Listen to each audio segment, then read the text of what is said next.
पुढची बातमी पाहूयात। मुंबईमध्ये दुबार मतदान टाळण्यासाठी पालिका आता ॲक्शन मोडवर आली आहे। मुंबई पालिका अधिकारी घरोघरी जाऊन तपासणी करणार आहेत। मुंबईतील मतदारसंघांमध्ये 11 लाख बोगस मतदार आढळून आले आणि याच पार्श्वभूमीवरती सध्या पालिका कर्मचारी ॲक्शनवरती आलेले आहेत।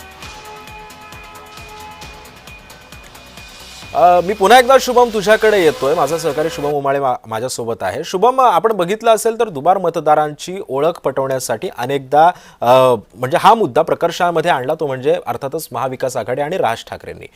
त्यानंतर आता जेव्हा या सगळ्या गोष्टींची जेव्हा पडताळणी करण्याची वेळ आली तेव्हा सुद्धा आता बीएमसी ॲक्शन मोडवरती आलेली आहे।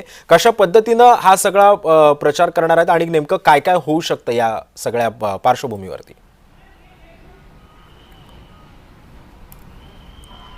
सिद्धेश, खरं तर काही दिवस आधीच सुप्रीम कोर्टाने निवडणूक आयोगाला सांगितलं आहे की तुम्ही लवकरात लवकर निवडणुका घ्या आणि निवडणुकांचे कार्यक्रम जाहीर करा आणि अशामध्येच कुठेतरी 31 जानेवारीच्या आधी सर्व महाराष्ट्रातील प्रलंबित निवडणुका या संपन्न होतील याबद्दलचे वारे जे आहेत ते वाहू लागले आहेत। आणि अशामध्येच मुंबई महानगरपालिका आता ॲक्शन मोडवर आलेली आहे, कारण की दुबार मतदार याद्या ज्या प्रसिद्धित करण्यात आलेल्या आहेत महाविकास आघाडीकडनं किंवा मग अर्थातच राज ठाकरे यांच्या महाराष्ट्र नवनिर्माण सेनेपक्षा तर अशामध्येच मुंबई महानगरपालिकेचे कर्मचारी आणि अधिकारी आता ॲक्शन मोडवर आलेले आहेत। घराघरात जाऊन प्रत्येक एरियात जाऊन जे आहेत ते आता पडताळणी करणार आहेत की दुबार मतदार कुठे कुठे आहेत। अनेक ठिकाणी आपल्याला पाहायला मिळत आहे, पोलीस स्टेशन असेल, शौचालय असतील किंवा मग पोस्ट ऑफिस असतील, अशा देखील पत्त्यांवर अनेक मतदार जे आहेत ते दिसून आलेले आहेत, ज्यांची संख्या 40च्या वर आहे। तर प्रथमतः हा प्रश्न उपस्थित होतो की एका घरात 40 सदस्य कसे काय असू शकतात, ज्यांचं वय 20 ते 80 इतक्यामध्ये असेल। आणि अशामध्येच अनेक बोगस मतदार जे आहेत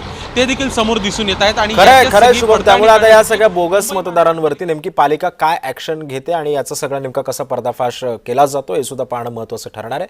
धन्यवाद शुभम, तू दिलेल्या अधिक माहितीबद्दल।